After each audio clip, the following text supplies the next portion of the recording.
Hey guys, this is Speed Tiger and welcome back to Know Your Universe. और आज के इस no Your universe के अंदर हम एक बहुत ही ज़्यादा इंपॉर्टेंट और ऐसे टॉपिक के ऊपर बात करने वाले हैं जिसको बहुत सारे लोग जानते ही नहीं हैं कि ये मार्वल कॉमिक्स में इतना ज़्यादा इंपॉर्टेंट और अहम टॉपिक है। अगर मैं आपको बताना चाहूँ तो इस एक वीडियो से आप लोग बेसिकली आज मार्वल कॉमिक्स के हवाले से बहुत सारी चीज़ों को जानने वाले हैं और इसीलिए मैं चाहता हूँ कि आप मेरी इस वीडियो को आखिर तक ज़रूर देखें। इस वीडियो के अंदर हम बात करेंगे खासकर एल्डर गॉड्स के बारे में। एल्डर गॉड्स कौन होते हैं, वो कितने ज़्यादा इंपॉर्टेंट है कॉमिक्स के अंदर और उन्हीं की वजह से क्या क्या चीज़ें यूनिवर्स के अंदर काम करती हैं। और एल्डर गॉड्स ही वो बीइंग है जिनकी वजह से हमारी यूनिवर्स के अंदर बहुत सारी चीज़ें उनसे कनेक्टेड है और उनकी वजह से ही हैं। मतलब अगर एल्डर गॉड्स नहीं होते मार्वल कॉमिक्स के अंदर तो हमारे पास बहुत सारी चीज़ें आज नहीं होती।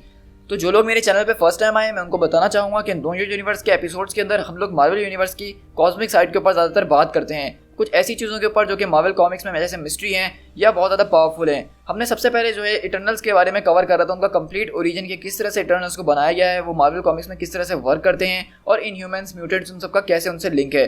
तो सारे के सारे नो यूनिवर्स के एपिसोड्स अगर आप देखेंगे तो आपको बहुत ही ज़्यादा इंटरेस्टिंग टॉपिक्स मिल सकते हैं। लिंक उन सारे एपिसोड्स के नीचे आपको डिस्क्रिप्शन में मिल जाएगा। तो अभी के लिए आज की इस वीडियो में हम अपने एल्डर गॉड्स को कवर करेंगे और जानेंगे कि किस तरह से ओडिन, ज़्यूस और दूसरे बाकी के सारे जो गॉड्स हैं वो इनके सामने कुछ भी नहीं हैं। सो गाइस, चलिए बिना किसी और बातचीत के अपनी इस ऑसम वीडियो को स्टार्ट करते हैं।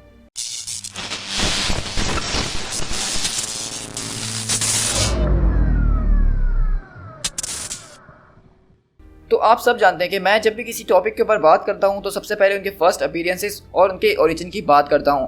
तो एल्डर गॉड्स के बारे में मार्वल कॉमिक्स में कभी भी हमें जो है एक डेफिनेट ओरिजिन या एक अच्छे तरीके से नहीं बताया गया किसी स्टोरी के अंदर, लेकिन कहीं ना कहीं से हम जैसे हार्डकोर फैंस जो हैं इनका ओरिजिन तलाश कर ही लेते हैं। तो हमें एल्डर गॉड्स के बारे में जो सबसे पहले बताया गया था वो दरअसल थॉर के एनुअल नंबर 10 में बताया गया था, जो कि 1970s का एक बहुत पुराना सा कॉमिक है और उसकी पिक्चर्स मैं आपके साथ शेयर तो करूँगा लेकिन वो बहुत ज़्यादा पुरानी क्वालिटी की होंगी, तो उसको माइंड नहीं कीजिएगा। लेकिन पहले हम चलते हैं अपने ओरिजिन की तरफ कि सबकी शुरुआत हुई कैसे और उसके बाद हम डिस्कस करेंगे कि इनका क्या काम है मार्वल कॉमिक्स के अंदर। तो ये बात उस वक्त की है जब हमारा प्लेनेट नया नया बना था, मतलब जब हमारा प्लेनेट एक आग का गोला हुआ करता था। ये उस टाइम की बात है जब कोई भी लाइफ इस प्लेनेट के ऊपर नहीं हुआ करती थी, लेकिन इस प्लेनेट ने अपना आहिस्ता आहिस्ता बायोस्फीयर बनाना शुरू कर दिया क्योंकि इस प्लेनेट अर्थ के अंदर जो है लाइफ को सस्टेन करने का पोटेंशियल बनाया गया था। और आहिस्ता आहिस्ता जब ओशंस इस अर्थ के ऊपर बने तो इसकी ज़मीन ठंडी होती गई और तब जाके ये प्लेनेट थोड़ा इस काबिल हुआ कि इस पर कोई लाइफ फॉर्म जिंदा रह सके। लेकिन तभी जब ये अर्थ बिल्कुल जवान हुआ करती थी, जब इसका कोई बच्चा नहीं हुआ करता था, जब इस पर कोई रहने वाला नहीं हुआ करता था, तो एक एनर्जी का हिस्सा जो है इस अर्थ के ऊपर वो सेल्फ अवेयर हो गया, मतलब उसके अंदर जान आ गई। वो सिर्फ एक एनर्जी का हिस्सा था और बताया ये जाता है कि अर्थ के ऊपर सबसे पहली जो लाइफ फोर्स थी वो खुद यही एनर्जी थी और इस बीइंग का नाम था दरअसल डामायर्ज। और ये वही बीइंग है जो कि दुनिया के ऊपर सबसे पहली लाइफ फॉर्म है यानी अर्थ के ऊपर, और यही जो है सबसे पहला एल्डर गॉड भी था।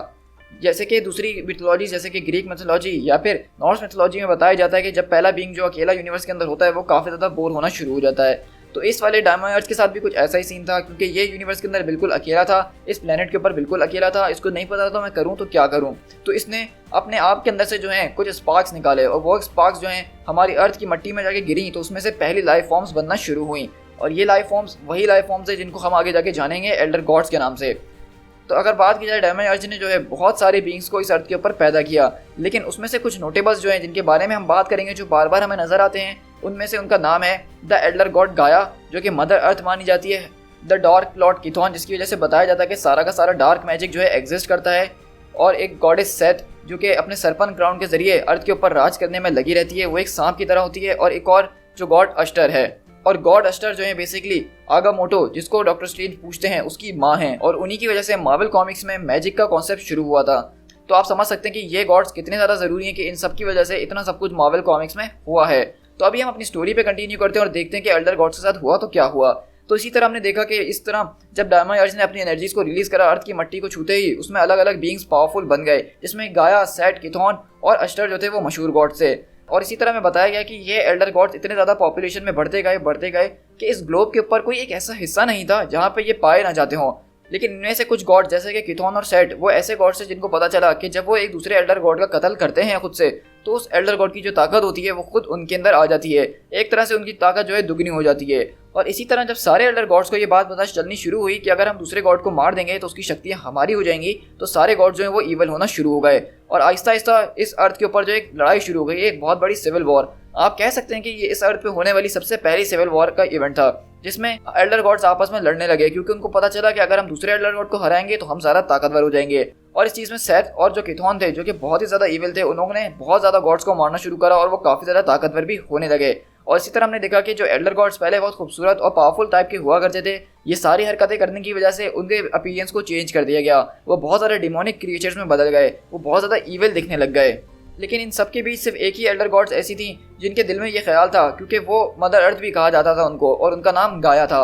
उन्होंने सोचा कि अगर इस तरह ये जंग कंटिन्यू रही इस अर्थ के ऊपर तो कुछ ऐसा होगा जिसके ज़रिए ये प्लेनेट बच नहीं पाएगा और इसके ऊपर बहुत अच्छे तरीके से लाइफ सस्टेन कर सकती है, तो वो सारी की सारी ज़िंदगी वो बर्बाद हो जाएगी। तो उन्होंने सोचा कि उनको इस बारे में कुछ ना कुछ तो करना होगा ही, उनको ये प्लेनेट किसी भी हाल पे बचाना होगा।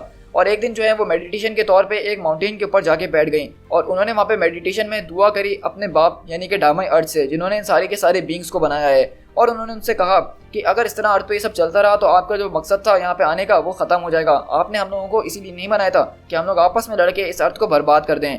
और डामाई अर्थ ने गाया की ये बात भी सुनी और गाया को उन्होंने एक गुफा के अंदर बुलाया और वहाँ पे कुछ बेसिकली ऐसा हुआ जिसको बयान करना मेरे लिए थोड़ा मुश्किल है, लेकिन आप समझ सकते हैं कि गाया और डामाई अर्थ के बीच एक बच्चा पैदा हुआ। ये एक नई नस्ल का एल्डर गॉड था जो कि उन पुराने गॉड्स के बाद पैदा हुआ था और ये बहुत ही ज़्यादा पावरफुल था क्योंकि ये खुद गाया और डामाई अर्थ जो कि इन सबका बाप है उससे डायरेक्टली पैदा किया गया था और इसका नाम था एटम। और इसकी सारी की सारी जो शक्तियाँ थी, इसके पास जो एनर्जीज थी वो दरअसल सूरज की एनर्जी थी। इसके पास ब्लेजिंग सन की पावर थी जिसके ज़रिए ये सारे के सारे एल्डर गॉड्स के ऊपर काफ़ी ज़्यादा भारी पड़ रहा था। और डामाई अर्थ ने इसको बनाया इसीलिए था कि वो जो डेमोनिक क्रीचर्स जो कि एल्डर गॉड्स के नाम पे इस अर्थ के ऊपर अपनी लड़ाइयाँ लड़ रहे हैं उन सबको ख़त्म कर डाले। और इस तरह डामाई अर्थ ने बिल्कुल यही किया क्योंकि उसके पास सूरज की जैसी ज़बरदस्त किस्म की शक्ति थी, तो उसके सामने कोई भी एल्डर गॉड ज़्यादा टाइम नहीं टिक पाता था और उसने सारे के सारे एल्डर गॉड्स को जो है अपने अंदर एब्जॉर्ब करना शुरू कर दिया। और आहिस्ता आहिस्ता करके उसने सारे के सारे एल्डर गॉड्स को अपने अंदर एब्जॉर्ब कर लिया जब कुछ ही सिर्फ रह गए थे।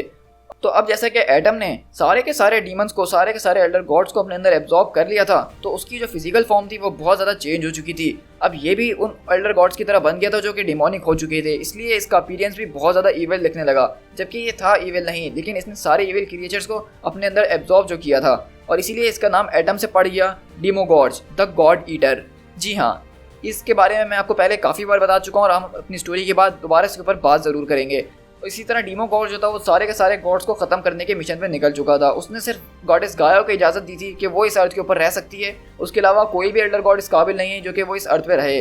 तो इसके अलावा हमारे पास 3 गॉड बचते हैं जिसमें है किथॉन, अश्टर और सेट। तो जब किथॉन को पता चला कि एटम यानी कि डीमोगॉड जो है उसको मारने के लिए आ रहा है और उसको पता था कि वो उसे जीत नहीं सकता है, तो इसने इस अर्थ के ऊपर अपनी एक किताब बनाई जिसको द डार्क होल्ड कहा जाता है और उसके ज़रिए उसको पता था कि कोई ना कोई उसके फॉलोअर ज़रूर निकलेंगे जो कि उसके ज़रिए उसको पूछ के इस अर्थ पे वापसी लेकर आएंगे। और इसी तरह जो है किथॉन अपनी एक दूसरी रेलम के अंदर भाग गया ताकि वो इस अर्थ से भाग जाए और डीमोगॉड उसको मार ना पा सके। और इसी तरह उसने अपनी किताब वो पीछे छोड़ दी जो कि बाद में जाके बहुत ज़्यादा ईविल का बाइस बनती है। लेकिन हम दूसरी गॉड यानी सेथ की अगर बात करें तो सेथ ने भी अपना एक सरपन क्राउन बना के छोड़ दिया, जो कोई भी उसको पहनता था वो उसको समन कर सकता था और इसी तरह वो भी एक दूसरे डायमेंशन में भाग गई। और रही बात अश्टर की, जो कि इन गॉड्स में से सबसे ज़्यादा अलग थी, वो गॉडेस गाया की तरह थी जो कि मार धड़ में बिल्कुल विश्वास नहीं करती थी और वो ये सारी सिविल वॉर शुरू होने से बहुत पहले ही जो है अर्थ को छोड़ के यूनिवर्स में भटकने के लिए चले गई थी, क्योंकि उसको पता था कि यूनिवर्स के अंदर कुछ ऐसी फोर्सेस भी हैं जो कि उसके इंटरेस्ट की हो सकती हैं। तो इसलिए वो अर्थ से बहुत पहले ही जा चुकी थी ये सारी सिविल वॉर शुरू होने से पहले। और वो कहाँ गई है उसके बारे में हम आगे चल के बात करते हैं। और इसी तरह जो बाकी के सारे गॉड्स भाग गए तो डीमोगॉड्स ने जितने भी तमाम गॉड्स इस अर्थ के ऊपर उन सबको एब्जॉर्ब करा और जब सब खत्म हो गए तो वो आसमान की तरफ गया और आसमान की तरफ जाके उसने वो सारे के सारे गॉड्स की एनर्जीज को सूरज के अंदर रिलीज कर दिया और वो अपनी असली एटम वाली फॉर्म में लौट आया। और वहाँ से लौट आने के बाद वो वापसी दोबारा जो है सूरज के अंदर जाके मर्ज हो गया और उसके बाद से एटम आज तक वहीं पर रहता है उस सूरज के अंदर। और एटम के हवाले से बताया जाता है कि इसकी प्रोफेसीज कुछ ऐसी हैं कि जब ये सारी की सारी यूनिवर्स खत्म हो जाएगी तो ये एटम दोबारा सूरज से निकल कर आएगा और जो कोई भी लोग बचे कुचे होंगे उन सबको अपने अंदर एब्जॉर्ब कर लेगा, चाहे वो गॉड्स या कोई और ही क्यों ना हो। और इस तरह में बताया जाता है कि बहुत सदियां गुजर गई इस इवेंट को और आहिस्ता आहिस्ता करके नई स्पीसीज इस अर्थ के ऊपर जन्म लेने लग गई जिनको मैन के नाम से जाने लग गया। और क्योंकि एटम हमेशा से हमारे सूरज के अंदर मौजूद था और उसने उन सारे गॉड्स को एब्जॉर्ब किया हुआ था तो उनकी शक्तियाँ अर्थ के ऊपर किसी ना किसी तरीके से नज़र ज़रूर आती थी। और ये जो मैन थे इन्होंने अपने दिमाग के ज़रिए अपने पूछने वाले खुद बना लिए, इन्होंने अपने पैंथियंस खुद क्रिएट कर लिए और क्योंकि वो गॉड स्टफ जो कि एटम ने अपने अंदर एब्जॉर्ब करा था वो आहिस्ता आहिस्ता रिलीज़ होना शुरू हो गया और उसकी रिलीज़ होने की वजह से अर्थ के पैंथियंस जो हैं वो अपने असली रूप में आए। इसका मतलब ये है कि जितने के जितने पैंथियंस हैं यानी नॉर्स मिथोलॉजी, ओलंपियन मिथोलॉजी यानी ग्रीक मिथोलॉजी या और दूसरी इजिप्शियन मिथोलॉजीज जो हैं वो सारे के सारे वो सिर्फ एटम की एनर्जीज की वजह से हमारी यूनिवर्स में एग्जिस्ट करते हैं, क्योंकि हम इंसानों के दिमाग ने ऐसा सोचा कि शायद इस तरह के गॉड्स हो सकते हैं और इसलिए एटम की एनर्जीज ने उनको हमारे सामने ले आए। और इसी वजह से इनको जो है सिर्फ मिथोलॉजीज कहा जाता है, क्योंकि ये हमारी सोची हुई, ये हमारी बनाई हुई चीज़ें हैं। और इसी तरह हमें बताया जा रहा है इस कॉमिक के अंदर कि दरअसल मार्वल कॉमिक्स में जो गॉड्स आए हैं वो इसी की वजह से आए हैं। मतलब अगर एल्डर गॉड्स नहीं होते मार्वल कॉमिक्स में और एटम उन सबको एब्जॉर्ब नहीं करता तो बाकी के सारे गॉड्स, सारे के सारे पैंथियंस यानी ओडिन, थॉर, ज़्यूस, हरकुलिस वगैरह ये कभी एग्जिस्ट नहीं करते। सो गाइज, ये थी हमारे पास दरअसल एक एल्डर गॉड्स की स्टोरी जो कि मैंने आप लोगों के साथ शेयर करी है। और मुझे पता है कि आप में से बहुत सारे लोग ऐसे होंगे जिन्होंने ये स्टोरी इससे पहले कभी नहीं सुनी होगी। शायद आप लोग में से कुछ ऐसे हों जिनको इस बारे में पता था, लेकिन आई होप कि आपको ये चीज़ बहुत ज़्यादा मज़ेदार लगी होगी। लेकिन अब बात करते हैं हम दूसरे गॉड्स के ऊपर जो कि हमें अक्सर नज़र आते रहते हैं, और वो एल्डर गॉड्स हैं। अगर हम डेमायर्स की बात करें तो डेमायर्स बेसिकली एक तरह का सेंटियन है। वो अर्थ के ऊपर मौजूद भी है और नहीं भी, उसको हम देख नहीं सकते हैं, लेकिन वो हमेशा से इस अर्थ के ऊपर रहेगा क्योंकि वो सबसे पहली बीइंग थी जो कि इस अर्थ के ऊपर आई थी। उसके रेफरेंस हमें अक्सर किसी गॉड्स कॉमिक्स में मिलते रहते हैं, लेकिन वैसे वो हमें कभी नज़र नहीं आता। लेकिन अगर हम बात करें गॉडेस गाया की, तो गॉडेस गाया एक बेसिकली ऐसी गॉड है जो कि हर एक मिथोलॉजी के अंदर वैसी मानी जाती है।